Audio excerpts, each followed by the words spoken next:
L'islam a commencé à se répandre dans la région d'Irevan à partir du 7e siècle. Des centaines de mosquées et d'autres lieux de culte existaient dans cette région.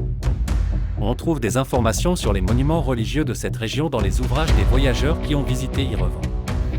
En général, jusqu'en 1912, 42 mosquées fonctionnaient dans le district d'Irevan, 33 dans le district d'Ekmiadzin et 35 dans le district de Zanjur, en Azerbaïdjan occidental.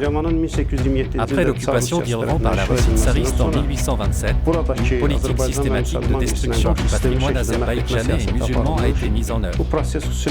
Ce processus s'est particulièrement accéléré pendant la période de la République démocratique d'Arménie, de 1918 à 1920. De nombreuses mosquées, cimetières et autres édifices religieux ont été détruits et rasés. La mosquée bleue d'Irevan est l'un des rares exemples d'architecture islamique à avoir survécu jusqu'à aujourd'hui.